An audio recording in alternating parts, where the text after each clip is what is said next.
Beginilah cara burung pelatuk melubangi sebuah pohon.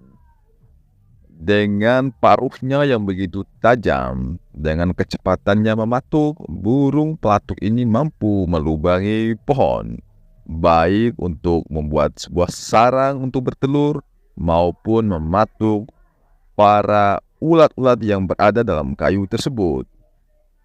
Paruh burung pelatuk sangatlah kuat sehingga mampu melubangi dan menghancurkan